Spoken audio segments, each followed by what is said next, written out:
इस वीडियो में हम जावास्क्रिप्ट का एक बहुत ही इंपॉर्टेंट कंसेप्ट पढ़ने जा रहे हैं जिसका नाम है दिस। तो दिस कीवर्ड से रिलेटेड इंटरव्यू क्वेश्चन है वो हम देखेंगे। सबसे पहले यहाँ पे देखिए, अगर मैं यहाँ पे console.log दिस करता हूँ तो मुझे यहाँ पे क्या मिलेगा।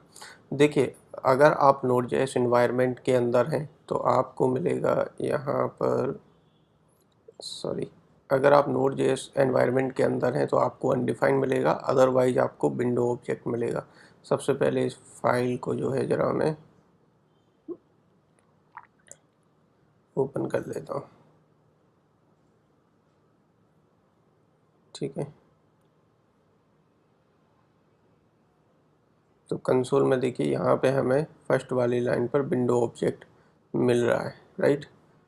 तो Node.js एनवायरनमेंट के अंदर होंगे तो याद रखना अनडिफाइंड मिलेगा, अदरवाइज आपको क्या मिलेगा, अदरवाइज आपको मिलेगा यहाँ पर विंडो ऑब्जेक्ट।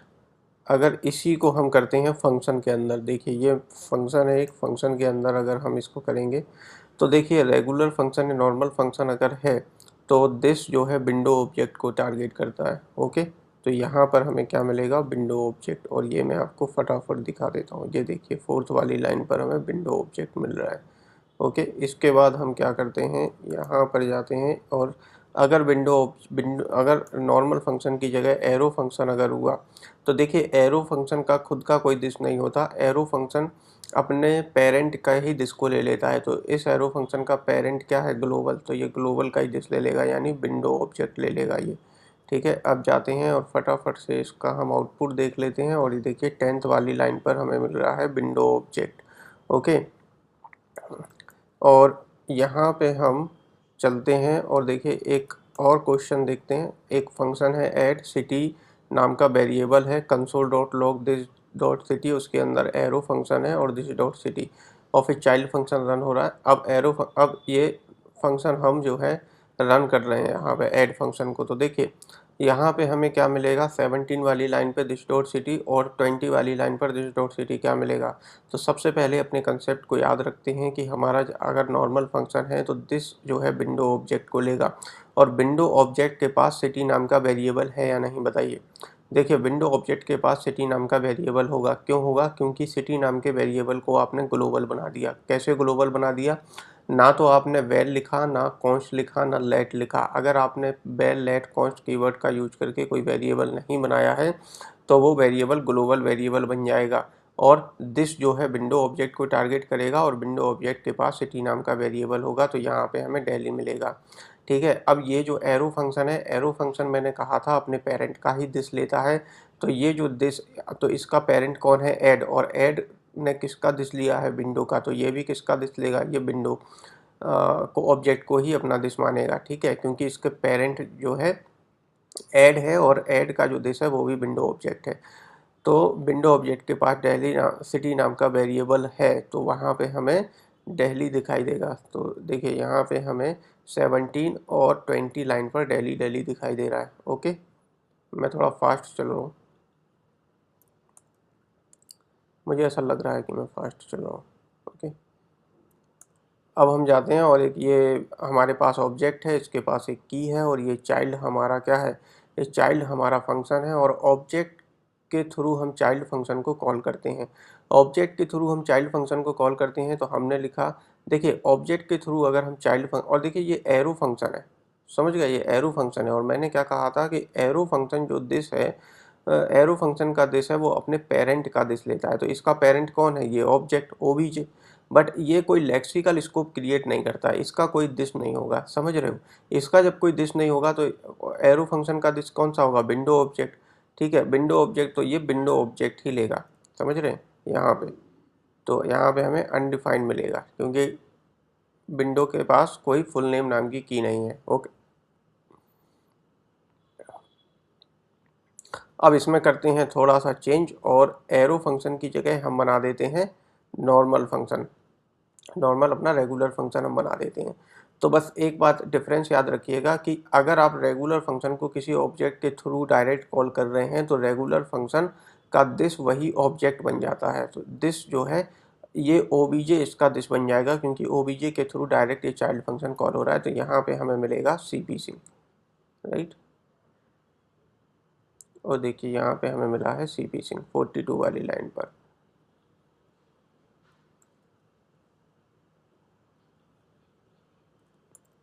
अब देखिए एक ऑब्जेक्ट है, योर नेम नाम की है और शो मेथड है। अब यहाँ पे सेट टाइम आउट है और एक फंक्शन है, राइट। अब इस फंक्शन, अब देखिए शो अंदर के मेथड है this dot your name, this dot your name. Okay,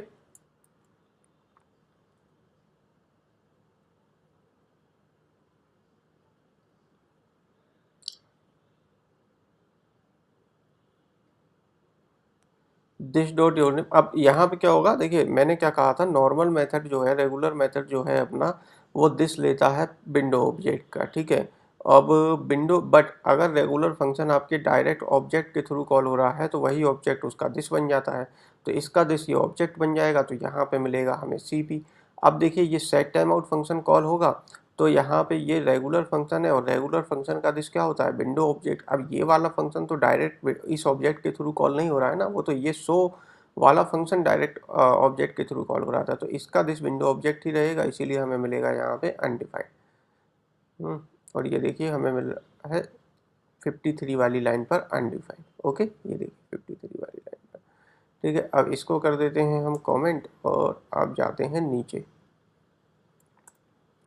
अब देखिए यहाँ पे क्या है, यहाँ पे अब देखिए इस ऑब्जेक्ट, अब देखिए ये जो शो मेथड है इसको हमने डायरेक्ट ऑब्जेक्ट के थ्रू कॉल नहीं किया, जस्ट स्टोर किया है इस वेरिएबल में।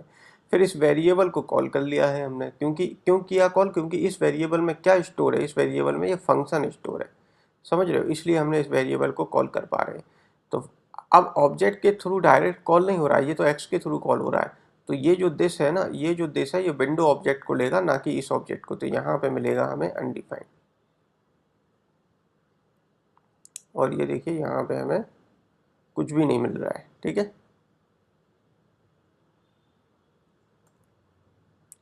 अब चलिए देखते हैं यहाँ पे।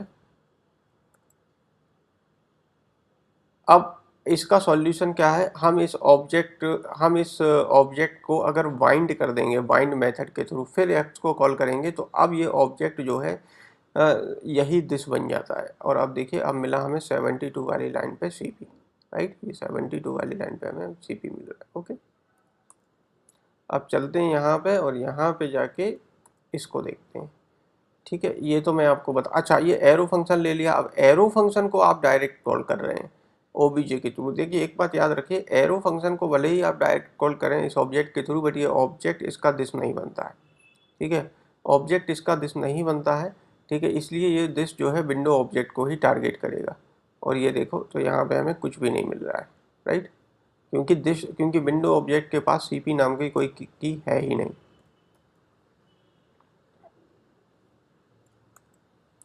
अब यहाँ पे देखिए एक ऑब्जेक्ट है, उसके पास एक की है, एक इनर ऑब्जेक्ट है, उसके पास एक की है, उसके बाद हमारे पास एक रेगुलर मेथड है।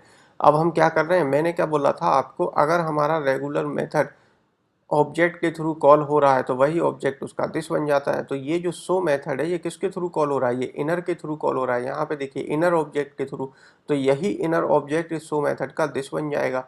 तो ठीक है, तो यहाँ पे ये दिस क्या है, इनर ऑब्जेक्ट, तो इनर डॉट नेम क्या आ जाएगा यहाँ पे, इनर। तो हमें वैल्यू क्या मिल जाएगी, इनर मिल जाएगी, ठीक है। और 92 पे इनर। ओके, अब देखिए यहाँ पे क्या होगा, यहाँ पे देखिए एक ऑब्जेक्ट है हमारे पास और हमने लिखा है दिस डॉट नेम। अब हम क्या कर रहे हैं, एक हमने टेस्ट नाम का ऑब्जेक्ट लिया है और यहाँ पे एक की ले रहे हैं नेम किंग, और शो नाम का हम क्या ले रहे हैं, एक की, और उसमें ऑब्जेक्ट डॉट शो मेथड को स्टोर कर ले रहे हैं, ओबीजे डॉट शो मेथड को स्टोर कर ले रहे हैं। तो टेस्ट डॉट शो, अब इसको एक काम करते हैं, देखिए टेस्ट डॉट शो मेथड को अगर आप यहाँ पे क्या करेंगे, कॉल करेंगे, तो क्या होगा, देखिए किसी भी ऑब्जेक्ट के थ्रू आप उस मेथड को डायरेक्ट कॉल करते हैं तो वही मेथड, वही ऑब्जेक्ट उसका दिस बन जाता है। तो टेस्ट मेथड इस टेस्ट ऑब्जेक्ट इस शो मेथड का दिस बन जाएगा, ठीक है। तो टेस्ट के पास नेम नाम की है, तो यहाँ पे हमें मिलेगा किंग, और ये देखिए हमें मिल रहा है किंग। ओके,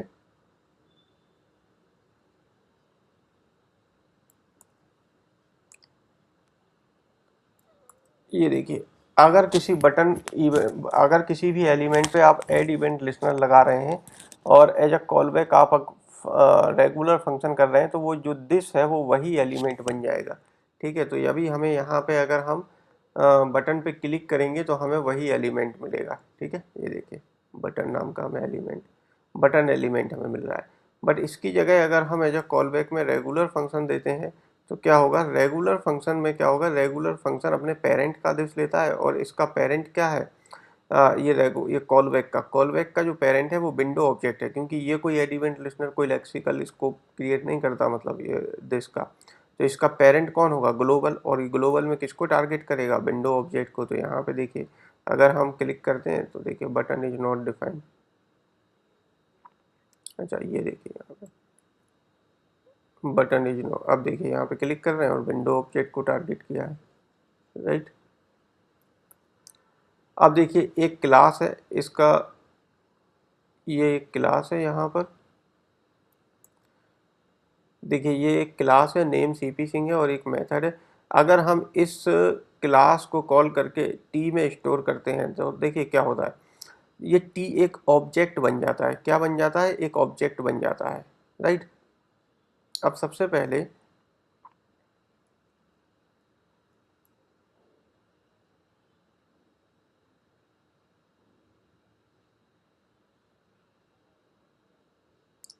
टी एक ऑब्जेक्ट बन जाता है। अगर मैं कंसोल डॉट लॉग टी करके आपको दिखाऊं, देखिए यहाँ पे, तो क्या होगा, हमें वहाँ पे दिखाई देगा। देखो ये हमें यहाँ पे दिखाई दे रहा है नेम, ये ऑब्जेक्ट हमें दिखाई दे रहा है। ठीक है, और ये आप टी ऑब्जेक्ट के पास क्या क्या है, ये देखो यहाँ पे टी ऑब्जेक्ट के पास एक टेस्ट नाम का ऑब्जेक्ट है, उस ऑब्जेक्ट में नेम नाम की है और शो नाम का मेथड है, राइट। तो क्या होता है कि ये टी जो है ना, टी इक्वल टू हो जाता है दिस, टी इक्वल टू क्या हो जाता है, दिस। ठीक है, तो जब आप ये टी इक्वल टू दिस हो जाएगा तो यहाँ पे दिस यानी टी, तो टी डॉट नेम क्या हो जाएगा, सी पी एस। यहाँ पे 122 लाइन वाली लाइन पे हमें मिल रहा है सी पी एस। अब एक काम करते हैं, हम इधर पे, हम यहाँ पे नॉर्मल मेथड ले लेते हैं, नॉर्मल अपना एक फंक्शन ले लेते हैं। ठीक है, अब हम जाते हैं और देखते हैं, ये देखो अभी हमारे पास, अब देखो हमारे पास क्या है, एक नेम सीपीएस। अब आप बोलेंगे कि वो फंक्शन दिखाई नहीं दे रहा, एक देखिए ये प्रोटोटाइप में चला गया ये फंक्शन, ये देखिए ये प्रोटोटाइप में। तो जब एरो फंक्शन होता है तो डायरेक्ट फंक्शन की बन जाता है, बट अगर नॉर्मल फंक्शन लेते हैं तो वो प्रोटोटाइप में चला जाता है। ठीक है, तो बट हमें यहाँ पे सीपीएस क्यों मिल रहा है, क्योंकि टी जो है दिस बन जाता है। जैसे मैंने कहा कि अगर आप एक क्लास का यूज करके एक इंस्टेंस बना रहे हैं तो टी जो है आपका एक ऑब्जेक्ट, आपका टी जो है दिस बन जाता है, राइट। अब एक काम करते हैं, इसको जो है हम सेट टाइम आउट के अंदर डालते हैं। ठीक है, देखो T dot show set time out के अंदर आप डाल रहे हैं टी डॉट शो को, तो क्या होगा, यहाँ पे अनडिफाइंड मिलेगा, क्योंकि सेट टाइम आउट क्या करता है, सेट टाइम आउट के अंदर जैसे ही आप पास करते हैं तो वो क्या करता है, उस ऑब्जेक्ट को डिटैच कर देता है, मतलब कि वो अब टी को वो दिस नहीं मानेगा। और ये देखिए यहाँ पे हमें 122 वाली लाइन पर कुछ भी नहीं मिला। लेकिन अगर यहीं पे मैं एरो फंक्शन कर दूं वापस से,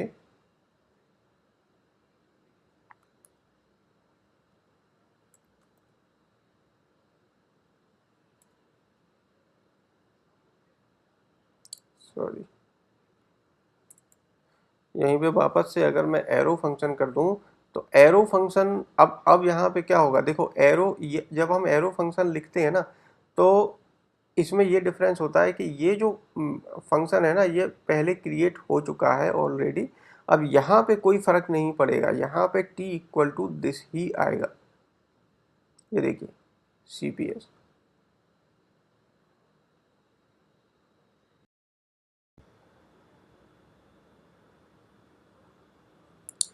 देखिए इसका कारण भी मैं आपको बता देता हूँ ऐसा क्यों हुआ। देखो जब हमारा एरो फंक्शन होता है तो एरो फंक्शन क्या करता है, अपने पेरेंट का दिस लेता है ना, अपने पेरेंट का दिस लेता है।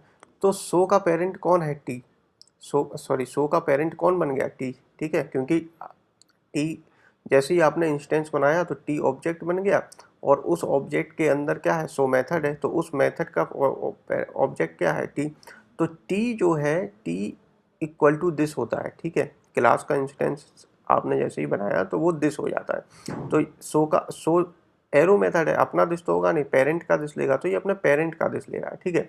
बट जैस तो इसीलिए पेरेंट का जो दिस है वो टी है, तो टी डॉट सो अगर आप करेंगे तो टी यानी दिस बन जाता है, ठीक है। तो यहाँ पे दिस मतलब टी हो जाएगा। तो अब ये यहाँ पे आपका नेम प्रिंट कर रहा है। बट अगर यहाँ पे आपका नॉर्मल फंक्शन होता है तो अनडिफाइंड क्यों होता है, देखिए सो जो है ना, जैसे ही आप सेट टाइम आउट, देखो टी जो है ना, अब एक रेफरेंस है टी यहाँ पर, देखिए नॉर्मल मेथड होता है, मैं आपको दिखाता हूँ, यहाँ पर बना देता हूँ, ठीक है ना। ये जो टी है ना, अब इसका एक रेफरेंस है कि सो जो है टी से आ रहा है, टी इक्वल टू दिस नहीं होता है, ठीक है। सेट टाइम आउट ही सो मेथड को चला देता है, सेट टाइम आउट ही सो मेथड को चला देता है, वो टी से नहीं चल रहा है, समझ रहे हैं, टी से वो नहीं चल रहा है, ओके। अगर टी से वो नहीं चल रहा है, अगर ऑब्जेक्ट के थ्रू डायरेक्ट नहीं चल रहा है, तो टी को वो क्या नहीं मानेगा, दिस नहीं मानेगा, इस वजह से वो विंडो ऑब्जेक्ट को टारगेट करेगा और हमें यहाँ पे अनडिफाइंड मिलेगा। और ये देखिए यहाँ पे हमें कुछ भी नहीं मिल रहा है बेसिकली, राइट। तो आई होप आपको समझ आया होगा।